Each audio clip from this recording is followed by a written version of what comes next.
말씀은 사무엘하 23장 1절에서 39절까지 말씀인데요. 1절에서 8절까지만 읽도록 하겠습니다. 이는 다윗의 마지막 말이라. 이새의 아들 다윗이 말하며 높이 세워진 자 야곱의 하나님께로부터 기름 부음 받은 자 이스라엘의 노래 잘하는 자가 말하노라. 여호와의 영이 나를 통하여 말씀하시며 그의 말씀이 내 혀에 있도다. 이스라엘의 하나님 말씀하시며 이스라엘 반석이 내게 이르시기를 사람을 공의로 다스리는 자, 하나님을 경외함으로 다스리는 자여. 그는 돋해의 아침빛 같고 구름 없는 아침 같고 비 내린 후에 광선으로 땅에서 우음이 돋는 새 풀과 같으니라 하시도다. 내 집이 하나님 앞에 이같이 아니하냐. 하나님이 나와 더불어 영원한 언약을 세우사 만사에 구비하고 견고하게 하셨으니 나의 모든 구원과 나의 모든 소원을 어찌 이루지 아니하시랴. 그러나 사악한 자는 다 내버려질 가시나무 같으니 이는 손으로 잡을 수 없음이로다. 그것들을 만지는 자는 철과 창자루를 가져야 하리니 그것들이 당장에 불살리리로다 하니라. 다윗의 용사들의 이름은 이러하니라. 다그몬 사람 요셉 바세벳이라고도 하고 에셋 사람 아데노라고도 하는 자는 군 지휘관의 두목이라. 그가 단번에 800명을 쳐 죽였더라. 아멘. 아침 묵상을 들으시는 모든 성도님들에게 하나님의 은혜와 평안이 있기를 간절히 소망합니다. 오늘 본문 23장은 총 두 가지 내용으로 나눌 수 있습니다. 첫 번째, 다윗의 유언, 두 번째, 다윗의 용사들입니다.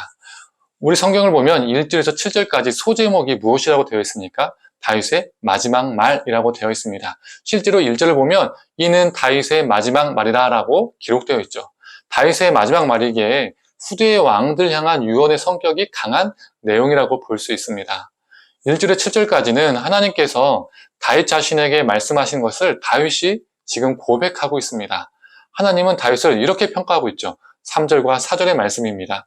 이스라엘의 하나님이 말씀하시며 이스라엘 반석인에게 이르시기를 사람을 공의로 다스리는 자, 하나님을 경외함으로 다스리는 자여.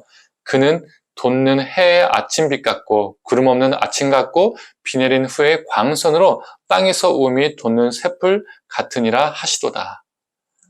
하나님은 다윗을 어떻게 평가하고 있냐면 다윗은 백성을 공의로 다스리고 하나님을 경외하는 왕이었다라고 보고 계신다는 거죠. 분명 다윗은 사람이기 때문에 완벽하지는 못했지만 그의 삶의 방향이 하나님께 있었고 틀어졌을 때마다 다시 하나님께로 향해 있었습니다.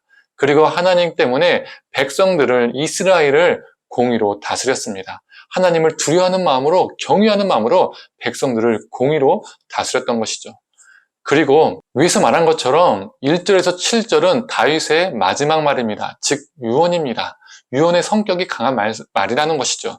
그렇다면 다윗은 왜 이러한 말을, 이 유언을 왜 남기고 있을까요? 자신의 자손들에게, 즉 이후의 왕들에게 하나님을 경외하고 나라를 공의롭게 다스리는 왕이 되어라 라고 말하고 있는 것이죠. 또한 이 이스라엘이라는 나라를 하나님을 경외하는 나라로, 하나님의 공의가 흐르는 나라로 만들어라 라는 유언을 남기고 있는 것입니다. 또한 오늘 본문 8절부터 끝까지는 다윗의 용사들을 기록하고 있습니다. 사무엘서 저자가 사무엘 이 부록장에 이 기록을 남긴 것도 의도가 있는 것이죠. 우리 이전 21장에서도 배우지 않았습니까? 21장에서 다윗이 피곤하여 지쳤을 때 다윗을 도운 용사들이 기록되어 있었습니다. 오늘 본문도 마찬가지죠. 특히 오늘 본문은 다윗의 전공에 대해서 전혀 언급이 없습니다. 대신 용사들의 전공만 다루고 있습니다. 이는 다윗의 업적이 결코 혼자 이룬 것이 아님을 말해주고 있습니다. 먼저는 하나님이 함께 하셨기 때문에, 하나님의 은혜가 있었기 때문에 가능했고, 두 번째로 그의 동역자들이 그와 함께 했기 때문에 가능했음을 말해주고 있습니다. 즉 그가 혼자 나라를 이룬 것이 아니라는 것을 말해주는 것이죠.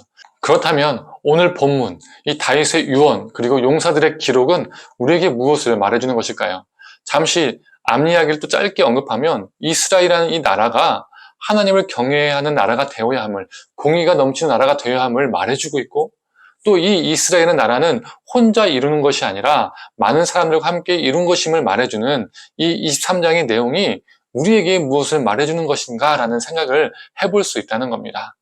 우리가 이 땅에서 맛보아야 하는 하나님의 나라를 지금 말해주고 있는 겁니다. 이 땅에서 우리가 다른 무엇을 두려워하는 것이 아니라 오직 여호와 하나님을 두려워함으로써 이 땅에 하나님의 공의가 넘치는 나라가 되도록 우리는 살아야 합니다. 하나님을 두려워하지 않으면, 즉 우리 안에 하나님 향한 경외함이 사라지면 우리는 이 땅에서 일어난 수많은 죄악과 불에 대해서 묵인하게 됩니다. 그리고 하나님의 사랑이 필요한 자들요 외면하게 되죠. 하지만 우리 하나님께서 우리를 뚫어지게 쳐다보신다는, 우리와 함께 하신다는 그 경외감 때문에 우리는 죄악을 묵인하거나 타협하지 않게 됩니다. 또한 우리 하나님이 나와 함께 하신다는 그 경외감 때문에 하나님의 사랑에 필요한 자들을 우리가 외면치 않고 그 사랑을 베풀게 됩니다. 그 경외감 때문에 하나님의 공의를 우리가 찾게 되고 이 땅을 하나님의 공의가 넘실거리는 하나님의 나라로 만들어가게 되는 것이죠. 그런데 이것은 혼자 일 수 있다? 아니죠. 혼자 이룰 수 없습니다. 하나님의 나라는 혼자 한 사람의 힘으로 세우는 나라가 아닙니다. 하나님의 나라는 함께 세워가는 나라입니다. 다윗이 혼자 한 것이 아니라 용사들과 함께 했듯이 말이죠. 너와 나의 헌신 속에서, 우리의 헌신 속에서 하나님 나라가 임하는 것입니다. 성도님들, 오늘 하루도 하나님을 경외하는 삶을 통해서 하나님의 공의가 흐르는 하나님 나라가 우리 삶 가운데 임하기를 간절히 소망합니다. 하나님을 사랑하고 이웃을 사랑하고 그 안에서 하나님의 공의가 흘러가기를 원합니다. 또한 하나님의 일을 독단적으로 행하고자 하는 교만이 내 안에 있다면 그 교만을 버리고 내 주위의 동역자들과 함께 하나님 나라를 이루어가기를 간절히 소망합니다. 함께 기도하겠습니다. 하나님, 다윗은 이스라엘을 공의로 하나님의 뜻으로 다스렸습니다. 또 하나님을 경외하는 왕이었고 또 경외하는 나라가 되기를 바랬습니다. 그런데 그것은 혼자 할 수 없었습니다. 그와 함께 했던 동역자들이, 용사들이 있었기 때문에 그는 왕의 자리에 또 이스라엘이라는 통일 왕국을 이룰 수 있었습니다. 하나님, 우리가 이 땅에 살아가는 것도 마찬가지임을 고백합니다. 하나님 나라는 우리의 힘으로, 우리 혼자만의 힘으로 이룰 수 없음을 고백합니다. 하나님께서 허락해 주신 동역자들과 함께 하나님의 나라를 이루어가게 하시고 또 하나님, 그 하나님의 나라가 확장됨을 통해서 하나님의 공의가 넘실거리는 이 땅이 되게 하여 주시옵소서.